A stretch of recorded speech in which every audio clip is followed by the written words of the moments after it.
Hello,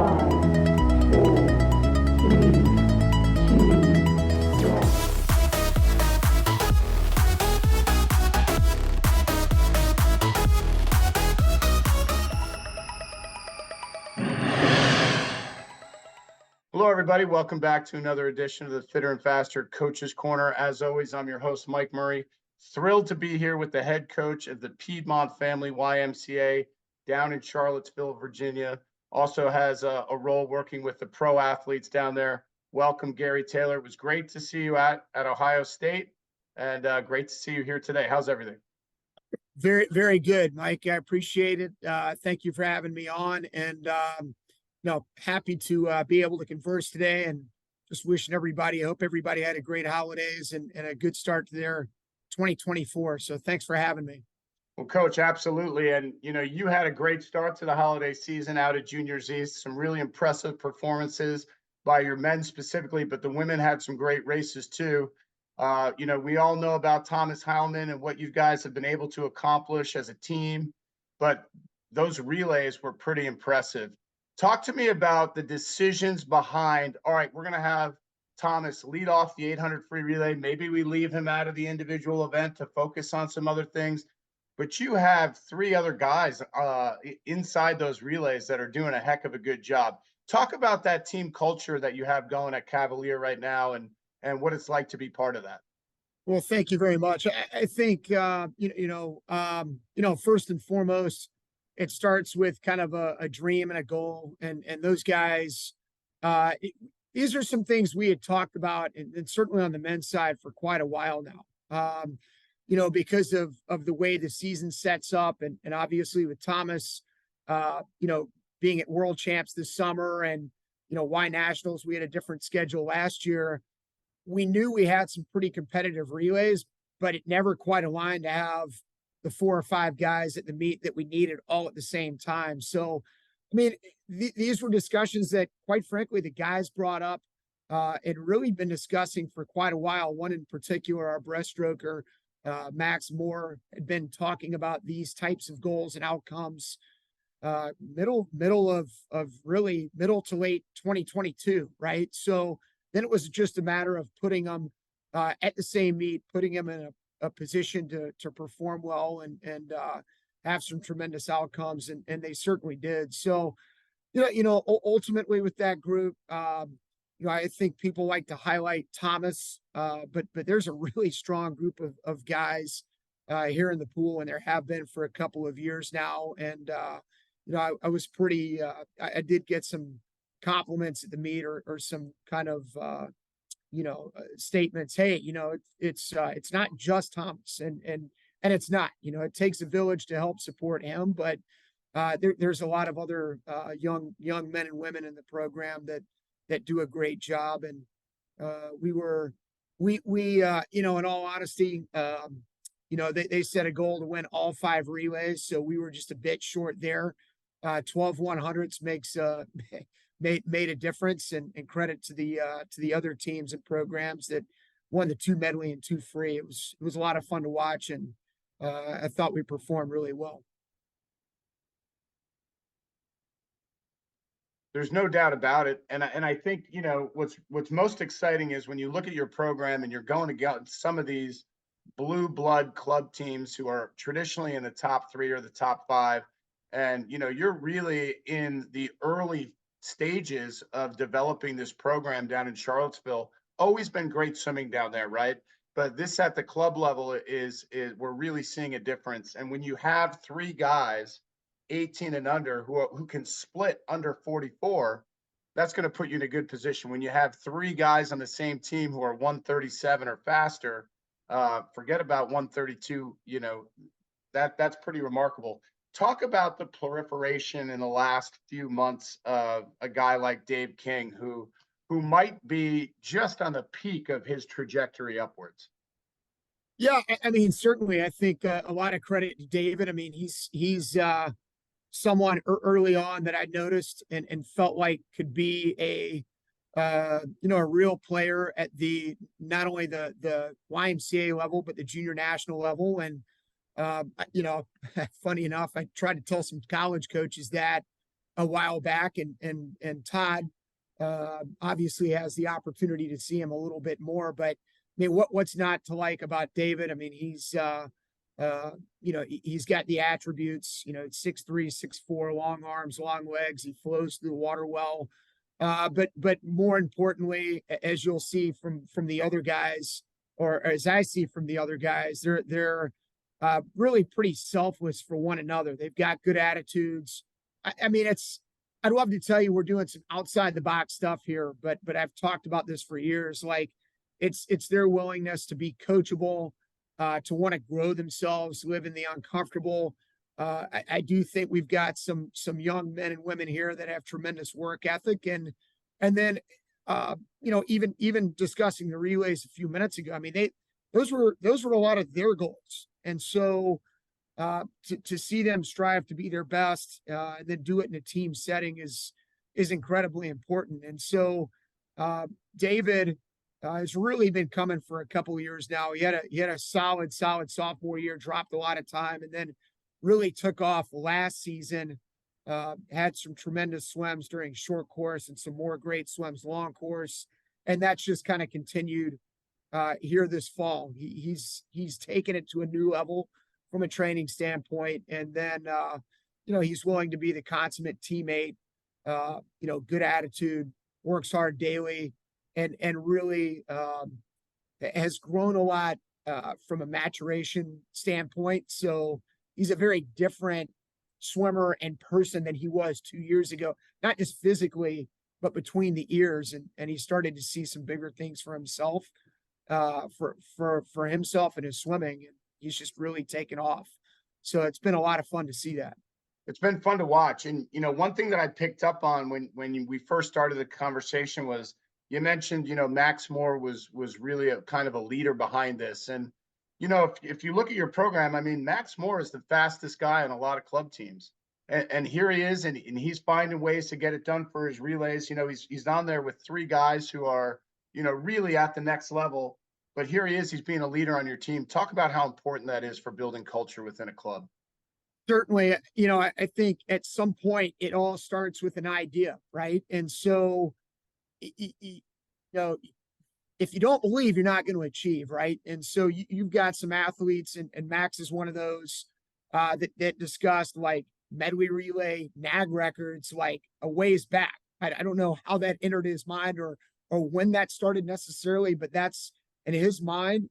That's something he's been discussing and talking about for like several years prior to my arrival. So I think, if you believe, you can achieve. And so someone like Max, he's another one similar to David, late bloomer, was a good 12 and under, and then didn't grow a whole lot at 13, 14, and then started to grow at 15, 16, and started to become more confident. And he's really taken off in the last couple of years as well too.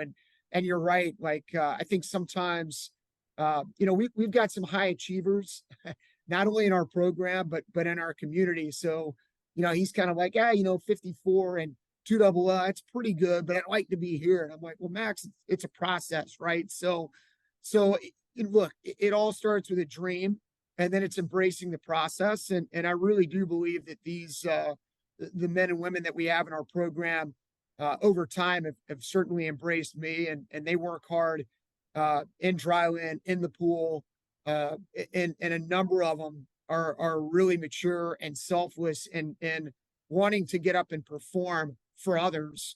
And we've mentioned a couple of those guys. I mean, we had, Will Charlton at the end of the 800 freestyle relay. I mean, he's kind of the young buck, kind of an up and comer here, who got up and swam substantially faster at the end of the relay than he'd ever been flat start wise. And I'd be remiss if I didn't talk about Will Brown as well. Will didn't necessarily have the meet he wanted to individually, but he got up and performed for his team, and when the lights were bright, in some really big moments. And I told him at the end of the meet, we'll continue to work on the individual piece, but my gosh, you swam out of your mind for your teammates and for these relays, and without you, we don't have a chance to accomplish what we did. So just proud of the guys group there in general, and And they've really come together and gelled, and you can see that in the outcomes.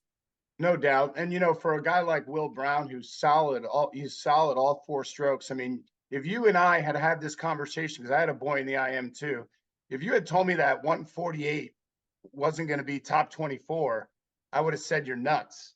This was a fast meet. It was a really fast, really deep meet. And so, and I'm sure you understand this, being at the meet with athletes, they start to reflect and compare themselves against the absolute very best. And I would say, no discredit to the West juniors. West was really quick too. Yeah. My gosh. This East meet was incredibly deep, really competitive. And we talk about it all the time in our program. If you're not ready to go in the morning, and you're not your very best, or not working to find a way to get your hand on the wall before others, you're not going to have the opportunity at night. And this junior national meet was absolutely that way. So, I think sometimes we look at ourselves and compare ourselves in that moment. And in this case, I mean, this really was a fast junior national meet, number of records broken. I mean, incredibly deep. So, I'm not even going to say average. You can't be average and make the meet, right? And certainly if you're swimming at night, or you have a sniff to swim at night, you're not an average high school swimmer. But you come out of this meet sometimes thinking, man, I only got a B final, or only got a C, or I didn't quite get there. And it's like, I'm not that good. And in reality, you are pretty doggone good. But I think it's on us as coaches, to help them understand, like, hey, at the end of the day, you've got to be ready to go in the morning, but this is a really fast meet too. And so, it's you're comparing yourself against the very best, and in reality, compared to the average, you're far beyond that. And as Mike, you've been in this for years and years and years. As your swimmers get to a higher and higher level, most end up comparing themselves in the moment and don't see the bigger picture. And I think it's important for us to discuss that with their athletes and swimmers throughout their process in high school, and certainly even in college too. Oh, there's no doubt. And when you think of how fast that top 24 is, at night, somebody's going to light up the C final with a time that might have made the A final. So every time you have an opportunity to swim at night at that level, it's a chance to do something special for yourself, right? And for your team. And you mentioned how important for the team is. We talked about Will Brown, 43.9 in the 400 free relay, right? I mean, pretty spectacular. And it brings us to a great point here, Gary. And that point is, oftentimes as coaches, we get kind of pigeonholed into being this or that. Oh, this guy's a great sprint coach. This guy's a great distance IM coach. When you were at NC State and at Auburn, people were kind of thinking of who the best athletes you had were and who was scoring where. Now you got a 200 free relay that gets second at juniors, a 400 free relay that wins it, an 800 free relay that shows talent in sprint swimming. But I know that you haven't really changed. You just might have tweaked some things here or there, right? Yeah, absolutely. I mean, philosophically, first and foremost, we as coaches are blessed to work with swimmers who make us look very good and like we know what we're doing, right? So I've got an incredible group and a half for a couple of years. These kids work really hard for me and make me look like I know what I'm doing from time to time. So, that's first and foremost. And then I think collegiate versus club, and that's a discussion that we're going to get into a little bit here. Look at Florida State, NC State, Auburn.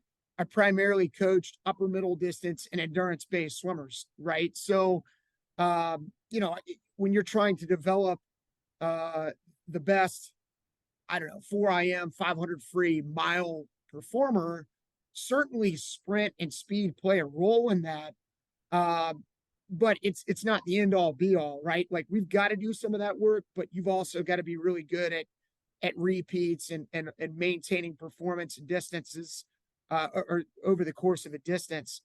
And I think too, at the college level, depending, and teams are different, right? Like, I just happen to be a part of programs and in my final program, like, I'm kind of delegating, here's what we're going to do and here's how we're going to do it. But those swimmers excelled in those areas because those were their talents, right?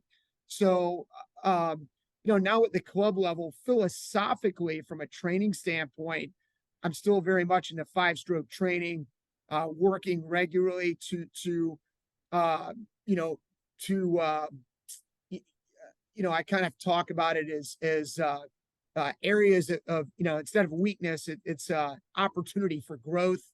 So how do we continue to develop those areas, because I know that's going to enhance our strengths, and then getting a platform that allows them to do a little bit of this, a little bit of that over the course of a training week and a season's incredibly important. Whereas NCAA level, we had some of that, but I knew at the end of the year, I mean, if you're coaching a group of 10 to 15 and half are doing the mile, they're all doing the 5 free and the 4 IM, well, you knew what bucket you were going to pull from, right? At the club level, we as coaches aren't necessarily coaching 2 or 3 events. And if we are, as you're probably aware, we're probably not very good if we're only honing in on 2 or 3 races, right?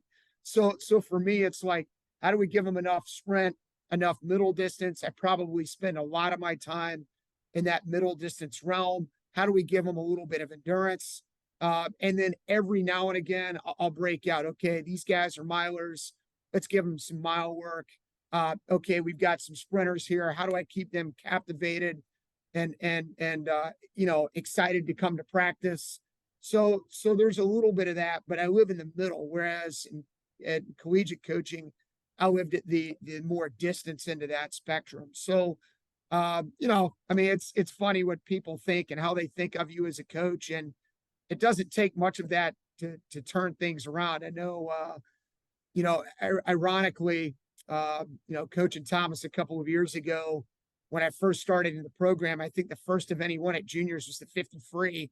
So then all these coaches are like, oh my gosh, you're a sprint coach now, right? So, but that's perception, right? And the reality is, we as coaches have to be malleable and mold. And I think we can embrace certain philosophies, overlying philosophies, but we can't just coach one way all the time, because then we're missing attributes and things that kids need, physically and both mentally, right? So a little bit long-winded, but that's kind of the thought process behind that.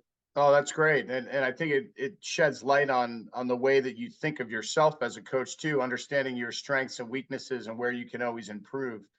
So here we are, Gary. It's a non-Olympic year, for example, and we just finished our season and we're getting ready to technically plan that macro cycle, that mesocycle for the year in the middle of August. How has your thought process changed? Remained the same from technically planning for a college season versus technically planning for a club season?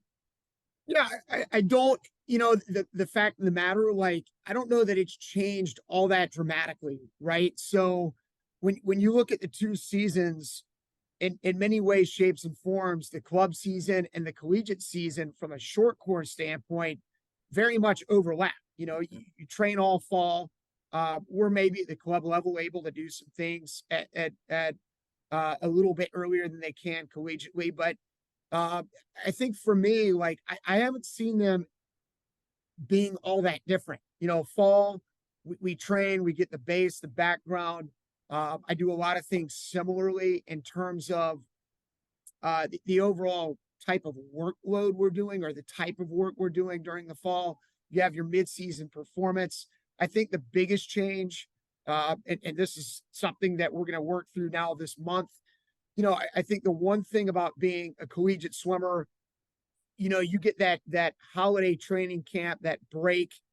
You're away from school. You get to fully dial into training. And many times at the club level, kids are going home to mom and dad, right? Collegiately, they're going home to their dorm room or their hotel room or wherever you might be staying. And they're with their teammates, and it's all in 24/7. I think that might be one of the biggest changes that I've seen. We have a 2-week break from school, and then we're right back into it, right? Whereas collegiately, It could be as much as some schools are what, 4, 5, 6 weeks now. And so then once you start back collegiately, there's not all that much before you get to the finish line. And then it's like, well, conference is right there. So like everything you've worked for those 4, 5, or 6 months, it's right there in front of you. Whereas I do think on the club level, we come out of the holiday training break and it's January and it's colder out, it's darker out, training's hard, they're getting up early, they've got schoolwork to do, and now, oh yeah, well, what's the big exciting meet? Oh my goodness, it's March, it's early April. Whereas collegiately, you come out of that break, you're within a month typically of your conference championship meet, your goals for the year right there. So I think there's a little bit of a lull in January for the college teams as well, but I think it's almost it's elongated at the club level. So how do we keep them motivated? How do we keep them moving forward? Typically you have your conference meet mid to late February, right? And then NCAAs is about a month later. So there's a way to hone in. I mean, for a lot of teams out there, look, you finish conference and then you get into some low key training, or it's more aerobic, or style back a little bit. Club, it's not that way. So we're kind of in a situation where our big meets, we've got senior champs. We're going to have some other meets in March as well. And then the first week in April, during our spring break, we've got YMCA nationals. So right. I think, from a training standpoint, to me, there are a lot of similarities. You just got to draw out the winter season. But from a mental standpoint, it's trying to maintain focus with a group that worked hard all fall. They had their midseason meets. And now we've got all these things going on. And man, we still have several months. So it, on some level, we don't really have to dial in yet, because I still have until April. When in all actuality, I think, like if you're not getting the work done in December and late December and January, the end of your season, you're going to struggle. So I think that, to me, is maybe a bigger change than or maybe a little bit more difficult than collegiate. And then, once you get through our Y national meet this year, we've got people getting ready for June. So there is no downtime, and they're continuing to work. So I don't know. And I think, going back on it, like, that's kind of what I saw at the collegiate level. During that Olympic year, you're coming off of NCAAs and you want to be ready in June and July. You can't take a break. So I think on some level, that's probably prepared me better for the club level from that end of things. And that hasn't changed dramatically. But in terms of what we're doing, obviously, kind of a senior group here in Charlottesville is going to operate a little bit differently than the distance programs or the distance groups that I ran on a collegiate level. So those are probably the biggest changes I see. Yeah, so much great information in there to unpack, and I know that answer, it really covered all of those differences that you see, and especially as we try to get through these dog days of January as club coaches, trying to make practice fun, trying to keep it engaged. And that brings me to my next question, Gary. And we know Coach Bowman has this great talk about capacity versus utilization, right? So as club coaches, we're really trying to build their capacity. And then once they get to that next level, the college coaches can utilize that capacity. What's your philosophy on some of the differences philosophically between training club level athletes to training NCAA and pros?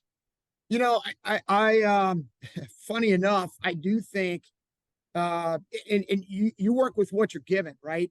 And so collegiately, you've got the strength and conditioning coach, you've got the weight training, you've got, either, potentially a dry land coach, or the staff's running that. You've got doubles every day, and the school schedule works for that, right? So you've got your training staff that's going to get in there and help, with injuries or sickness or in this day and age, recovery, right? I don't have a lot of those options at the club level. And even from a pool time standpoint, up until this year, We've run some doubles during the summer, but I don't have many opportunities for doubles. Well, Right. I think most people assume that's because I'm not willing to get up in the morning. Well, we actually train at 5:30 Monday through Friday. We're 6 a.m. on the weekend. And as you are probably aware, like, we got out of school later. So at some point, you've also got to support your age group swimmers developmental program. So with our pool space, it's been really difficult to run doubles because I just don't have pool space from 4 o'clock on in the afternoon. That's what we utilize for our 14 and under. So from a volume, from a training capacity standpoint, I have to do everything I can in those AMs and one time a day to give my athletes what they need. And so, from that standpoint, I would tell you in my perfect world, I'd like to do some more doubles, but I work with what I've got. So I do think I can go back and forth on that. I certainly understand what Bob's discussing and agree with that on a particular level. And at the same time, look, I mean, you get them as collegiate swimmers. I mean, you got to find a way to get them better, right? So there are some athletes that get to the college level that are really prepared and can handle the work. And there are other kids that over the course of the first season and throughout their career, they continue to grow and get better, from an aerobic and anaerobic standpoint as well. And then, I've also seen, the other end to that is, you see some of those kids that have worked and done worked and done the volume at the club, the high school level, and they get to college and sometimes they're mentally fried and physically, what else can we do? Mm-hmm. So I think there's a little bit of a happy medium on both. I've had a lot of people ask, well, you're not doing doubles. Well, how are your kids swimming fast? I coach with what I've got and do what I can to give them my best every day. So I don't know that you necessarily need doubles all the time and volume and growing the base in order to do that, because if all I'm concerned about is volume and growing that for the future, well, then you're missing out on speed opportunities and how do we get better in our shorter events, right? So I do think there's a happy medium, and I think it's on all of the coaches, whether club or college, to continue to grow both of those areas throughout. And maybe call me crazy, or I've just been lucky. I think that's worked for me over the years, and so I do what I can with what I've got in order to grow those different facets of the athlete themselves. You've been very fortunate, Gary, to work around a lot of great coaches in your career, whether it was at the club level, at Dynamo, whether it's been at Florida State, NC State, Minnesota, you name it. You've been around a lot of great coaches. Talk to me about how you've used some of those college coaches' ideas and put it into the program at Cavalier. You're around a guy, like Braden Holloway, who's incredibly creative. You're around a guy like Bobby Genturo, who's outside the box all the time. You work with Todd at NC State, and now you're back together again. Just so many great coaches. How have you put some speed and explosive power into the work that the club athletes are doing? Yeah, I really think, from that standpoint, you kind of take a little bit of everything or a little bit from every place you visit, right? So, my college coaches, I had several that really made an impression on me. And I think at that age, you're not really so focused on the training. You don't understand it. You just do what you're told, right? Or certainly that's the way it was when I was swimming, or the way I felt. But I learned like compassion, caring. Those were men that absolutely loved their swimmers. Dennis Dale, Kelly Kramer, Oh yeah. And several others as well. That really had a passion for the athletes and cared and went above and beyond. Jack Pedinger, Al Bulk, and then you get to the club level, and you discuss Dynamo. I mean, Beth Winkowski, Rich Murphy, Jason Turcott, who I would say my mentor and someone I really looked up to, Bo Caldwell. And you just had a lot of great minds. And I think what I learned from that group was like, you know, just Jason, the thing that consistently stood out, Jason drove us to be better each and every day, week after week, 52 weeks a year. How do we think outside the box? How do we get better? He had such an incredible energy. I mean, he might be the hardest working coach I've ever been around in my life. And so he drove us to be better, right? And so you get to the college level, Neil at Florida State, and then most certainly with that NC State staff, like we were all young, we had a chip on our shoulder, we've got something to prove. And I would almost say what I learned most, and certainly from the Dynamo and NC State staffs, was just like that daily press to get one another better, get our team better, and ultimately reach our highest goals. And so they were a little bit different how they went about it, but it was just a daily intensity and energy that taught me a tremendous amount. But I think, you mentioned the NC State coaches. I mean, I was really blessed to work with that group. From a speed standpoint, Todd, Bobby, Braden were all tremendous at that. Mallory as well. And so you're just seeing people throw everything plus additional kitchen sinks at the swimmers, right? So like power racks, power towers, chutes, fens, like short burst creative. In some ways, shapes and forms, maybe a little bit outside the box. I think it became inside the box as we saw it all the time, right? So, but the one thing I took away from that staff, and certainly on the endurance end of things, I never walked out of a practice or out of that building feeling like, you hear this a lot of time from, oh, we work so much harder, we do this and that. You guys just do this short stuff, and it's not that difficult or hard. And man, I'll tell you what, that staff, I really believe, pushed the athletes to be their absolute best, expected that each and every day. And you never felt like you were working harder than anybody else. You were just doing what you could to make sure your group was doing the necessary work to enhance and achieve the outcomes and goals that you wanted. So I think all of those, far more so than me, had creative minds on the speed end.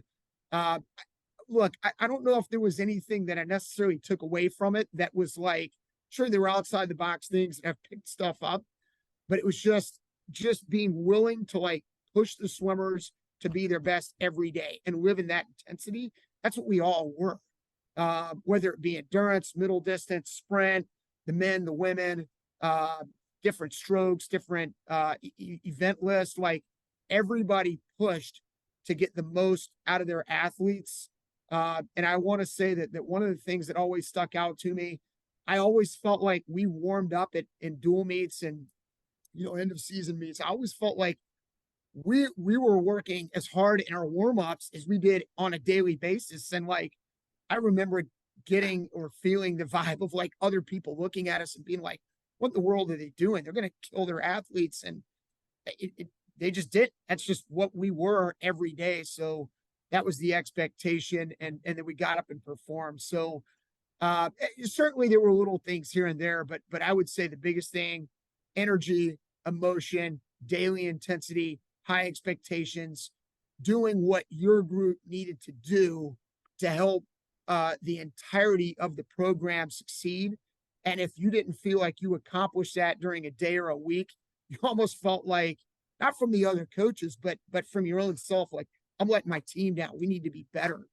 And that's I really, quite frankly, saw that at Dynamo too. So different ways to go about it, but at the end of the day, just high expectations and working every day to get better and get your athletes better. For sure. And what a fun group that was to watch at NC State. And I'm certainly, very thankful and grateful for that staff. Did a tremendous job with our athlete, and so proud of that group. And we just missed you. We just missed you by a little bit. Yes.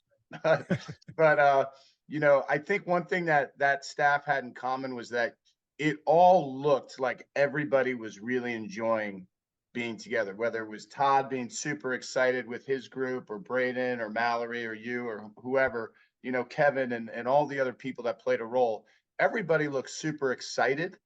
You know, it's not always exciting to be at practice, but if you can find something to share and be excited about and have fun with, that goes a long way. You know, I know that there are certain sets that you've had kids do that kind of become legendary. Is that something that you take down to Cavalier too? Are you guys, you know, ever doing something where you say, hey, you know what, fellas, we're going to really challenge ourselves on this, or you know what, ladies, here's a set that we want to get done, and let's show the world that we're having fun at practice. Yeah, I think ultimately walking through the door, I mean that was one of the biggest changes for me. You had known from a coaching standpoint what you had done, what athletes in your program had done, and I think if I'd gone full bore early on the first 6 to 12 months, it probably would have scared a lot of people. So as a coach, you've got to figure out what's going to work right now in this moment. And so I would tell you that over the last year or two, I think the swimmers would tell you they've seen more of those kind of mid-season, tough, hard, grinded out sets. And maybe they didn't see as many of those in year one. But certainly we've got a holiday kick set that I've done for years, a Fishburne 5-1s up to a 500. The top group tries to make an interval base of, starting at basically 130 on the 200s, get a little bit of rest. The 500s on a 115 base. We've had some kids here perform really well on that. On the guys' side, I think on the women's side, intervals are not quite as quick, but we've had some real success in that.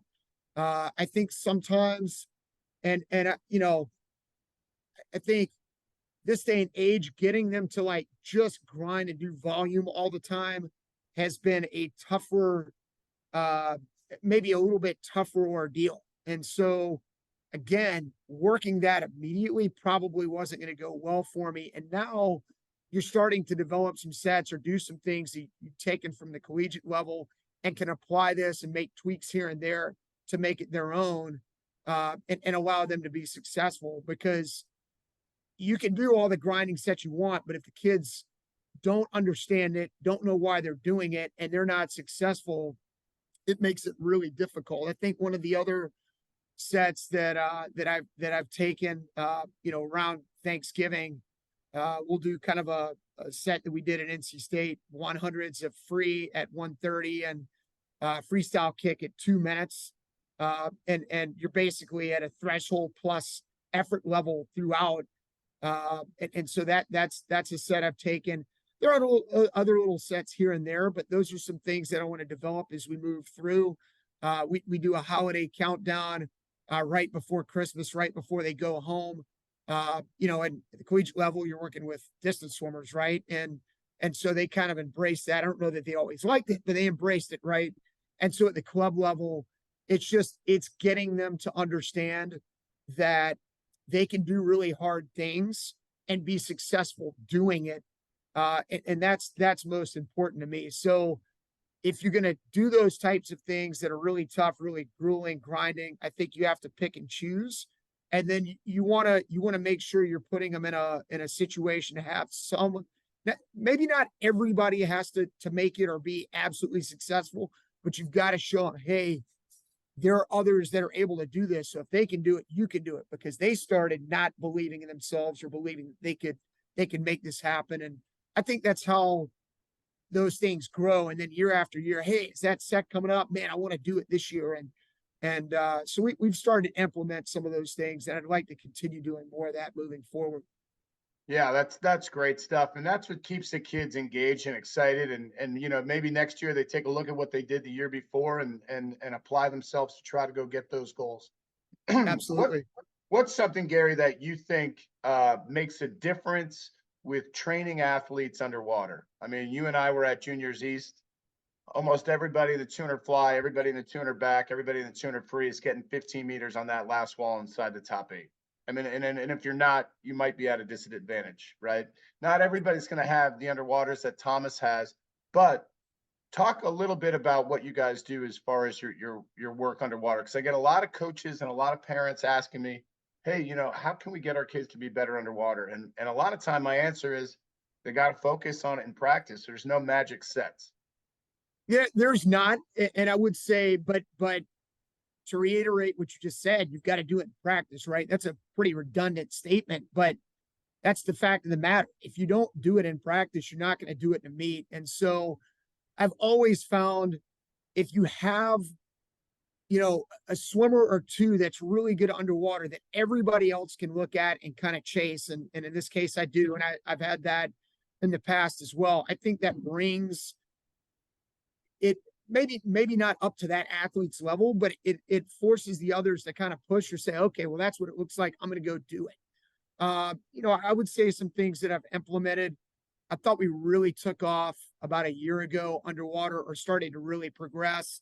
I'm really big into using, I think David Marsh termed it as like laser beam, where you put the cord at 12.5 yards and force the athletes to kick underwater past that stretch cord every length, 25s, 50s, 75s. I think that's been really helpful. I think in order to be good underwater, you have to develop dolphin kicks. So you've got to be willing to do it with the board. You've got to be willing to do it underwater. So much of underwater kicking is breath control. So again, using that laser beam format, like you just have to learn. And I think we as coaches have to give up some of the performance piece early. So I'm really big into, we put that stretch cord at 12.5. We might do 1,500 to 2,000 yards of that. We'll mix up the strokes. We'll mix up different distances, typically not more than, we'll do a lot of 25s, 50s, 75s. So you're just getting them used to it. Intervals are a little bit bigger. If you're not willing to give up, okay, well, we're not going to do, I've got to get this amount of volume done today. I've got to do it at this intensity level. If you're not willing to do that every now and again, then it's hard to develop that, right? Because I do think it does take a little bit more time. You've got to allow them to recover, after they finish.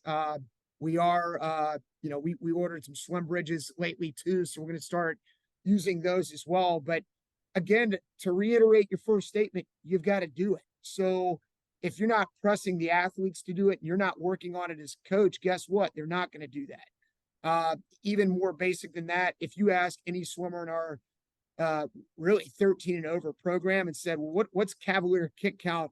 They'll tell you that's 4 kicks off the wall. So it's a part of the word, the part of the daily verbiage, the nomenclature.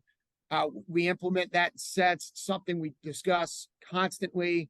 We'll implement different tools, and that's really what it comes down to. And then, discussing Thomas, he just really within my first few months, you could see the underwater prowess he had. He's always been good at it, and I think over the last year or two, it's like, okay, well, what's your kick count for 200? Well, it's going to be 4 to 6. Okay, well, let's do that. Okay, well, I'm seeing 8 kicks, and initially he couldn't do it, but within 30 to 60 days, he's doing 8 kicks, and so it's just that I think in order to be that good at it, you've got to have a special mindset too. You've got to, your lungs have to be really strong, right? But then you've just got to have the mindset that this is what I'm going to do. I'm going to be disciplined in doing it, and he's done that, and I think that sets him apart from most too. So, I mean, you've done this a long time too. Like, just getting someone to fall in the water and do it even 3 to 4 kicks off the wall every wall is very difficult. But every now and again, you get the special swimmer that's like, okay, I'm going to do this. You mentioned Bob earlier. I know, that's something Michael was really good at early on, and they just embrace it. It's innate to their skill set and ability, and they're willing to do what many others just either can't or won't do. So, Got to be the 5th stroke, right? yep, absolutely. And Gary, this is a question as a coach who coached college athletes for a lot. And one of the questions that I get from our parents all the time is, hey, my son or my daughter has multiple junior cuts, but they're being told that they're not fast enough yet to be on the team. When you look at a depth chart and you say like, oh, well, we fit in here, here, and here. And my answer is like, look, they might only be looking for this type of athlete this recruiting season. Roster size, especially for the men right now in college swimming, is really limited. So what is your advice to parents who find themselves in those positions? That's a really good question. Uh, I don't know that I have an easy answer. And I think because of a couple of the items you brought up, roster size, scholarship limits, let's be honest, there's a lot more opportunity for women out there, swimming wise than there are for men, swimming and diving wise than there are for men. So it gets really difficult. And certainly there are programs like, the things we don't see, athletic budgets. Is this program fully supported? Is it not fully supported? Okay, well, you get 9.9, but a lot of people don't get this. Even if you're a walk-on, that walk-on is still time, effort, and money, right? Like, people hear walk-on and like, oh, well, I'm just showing up on campus and trying out for the team. Well, that's rarely, if ever, the case. Like, you've typically been recruited. Like, they're putting time, effort, and monetary investment into you. So, I think first and foremost, academically, if you're really strong, every door is open, right? Like, you may not be able to swim at that school, but man, you could go there academically. So that's number one. Uh, are you working to become, someone that's an asset in the pool? Well, being great at one event's awesome. But if you can develop your event list and become really strong across 3, 4, 5, 6, 7 events, that goes even further. Are you someone that is showing up to practice every day, working hard, um, and really values the sport and wants to be a part of something bigger? Are you a great teammate? Those things go a long way. So I think, look, it's not an easy process. It's incredibly stressful. Um, I'm fortunate to coach an athlete right now as a junior that everybody's knocking his door down, but the reality is that's one in a very few, right? Like, the Right. majority have to stay diligent to making themselves better in the classroom, making themselves better in the pool, making themselves a better teammate, and then being proactive and more aggressive in the recruiting process. And I will say, this day and age, couple of other quick pieces of advice. Uh, look, that this generation of athlete doesn't communicate like they did 5 or 10 or 15 years ago, right? So now all of a sudden you've got to be able to talk over the phone with an adult. Like, it's not just text communication or messaging through social media outlets. It's you've got to be able to communicate over the phone and reach out. And I do think parents, certainly with juniors this day and age, should be a part of the process.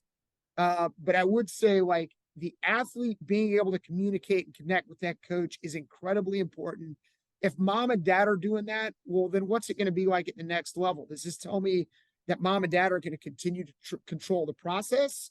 Because sometimes what the athlete and mom and dad want are two different things. And then you want to connect with that athlete. So if you're not able to connect over the phone or in person, or they're not able to communicate, I think that's paramount. So because I think as coaches, sure, nonverbal cues and giving information non-verbatim, we can do that. But most of us, if you've got passion and energy, you communicate through body language, voice, like quick sound bites. So as an athlete, if you're struggling with that, that's maybe something you want to work on, to help your opportunities. And then being able to write a good email, good grammar and punctuation, filling out questionnaires. You have to be proactive in this day and age. And you're one, in most cases, you're one of many. So what are you doing to be active and separate yourself? And know that the process for most, I know we get locked into these, 25, 50, 100 kids. Well, there are a lot more prospects out there. Most are not doing this in 4 to 6 weeks or 2 or 3 months. it's maybe 12 to 18 months. And we've had a few in our program that ended up getting into their dream schools and having those dream opportunities, but it took until middle of their senior year to get there. And that's okay. Not everybody's going to be out of the gates and know what they want. So be persistent, communicate, do what you need to do back at home, and actively communicate and get yourself out there, and give some unique, how do you become unique and different from everybody else? Those are important things and questions to answer. Yeah, I love it. And be your own best advocate, you know. I think Absolutely. that's the key. Gary, we have time for one last question here, and I've been excited to ask you this since we started. You've been able to share the pool deck with so many great athletes, Olympians, Olympic medalists. Their mindset probably shares some commonalities, right? And what do we want to tell these 18 and under kids who, you know, aren't afraid to say, hey, I want to make an Olympic team? You know, you have a couple right now that have the potential to do that. So what do you tell them about their mindset, and what examples do you use to show good mindset? That is it's an interesting question. Um, and I think some of it is, you kind of, it's innate, right? Like it's not, you've got to continue to develop this, but I think, I mean, sure, there is the, like working hard every day. Well, that's great, but it's more than that, right? You've got to have the physical tools, the physical skills. You've got to be dialed into your training. And I would say, and this is maybe a little bit difficult, of an answer to give or have come across, but I find in most cases the athletes that are really skillful and doing things that others cannot do, it all comes back to coachability and their ability to coach themselves. So what I mean by that, coachability to me is the willingness to open your mind, listen, say, like, live in the uncomfortable, the vulnerable. I don't know everything. Give me the information you have. I think there are a lot of athletes out there that live in that and want to live in that, and they want the information. Well, then once you get the info, it's also being able to apply that information to your body and to your racing. And I think the ones that are really elite, it's somewhat already innate. And I've seen this, like, they can take that info and run with it, or they know that information before you even give it to them. So I do think there is there's a coachability to that, right? But then there's also, like, they've got a special skill set and ability to understand their body better, than maybe you as a coach even understand it on some level, and they can manipulate and make changes better than others can. And that doesn't always, because I think people hear that and sometimes think, okay, well, that means they're not coachable. I've had plenty of athletes that would go, like, give their right arm to get physically better and become the very best they could be. But when you're giving information or you're trying to give the necessary tools, they're maybe not able to make those small tweaks or adjustments like that next level does. So I think in order to get there, because some people will hear that and say, okay, well, if I don't have that, I can't get better. Well, I think it is innate, but it's also developed too. Like, I don't know that most 8 and unders or 9/10s are necessarily that way, but as they grow and mature, first and foremost, you got to be coachable. If you're not willing to take information and want to improve and live in the uncomfortable, it's not going to work, right? But then the next piece is being able to physically and mentally apply that on a daily basis. And I've been fortunate to coach a few, that almost know that before you even give the information. So, hey, coach, I saw this. I need to work on this. Hey, coach, on my final kick on the underwater, I noticed that, my kick becomes smaller, so I'm not breaking out as clean as I should. Hey, I'm watching this video and I'm seeing this, and I need to enter this way on my freestyle, and hey, I'm looking at this athlete, or I'm feeling this in the water. I need to change this. Or, better yet, hey, so and so, why did you do that? Well, I've been thinking about this and I've got some information, and I know this is something I can do better in practice and go ahead and implement. Or best yet, hey coach, you told me this 3 weeks ago.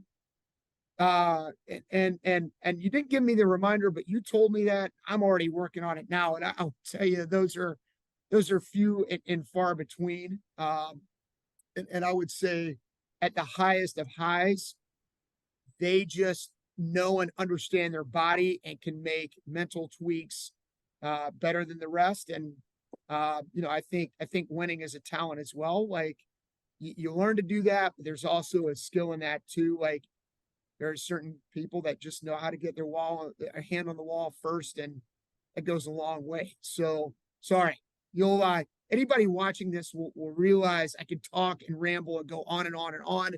My brain works in many funny and mysterious ways, but hopefully there's something, 2 or 3 things people can pull from this. No, it's great. And you said it, when you get to the highest level of this sport, there's something to those few who know how to get their hand to the wall first. And it's absolutely a skill.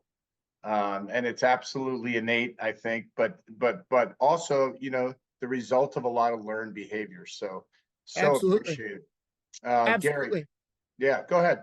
Well, I was going to say too, we've got to teach our athletes to win and compete on a daily basis as well. So it's our responsibility as coaches to work on those things in practice. And going back to my previous experiences, certainly, you talked about NC State. That's another thing. Like back against the wall, can you get up and perform? Can you get up and compete when it matters most? And I think, with that staff and the intensity daily, it was, how do you get your hand on the wall first? How do you learn to win?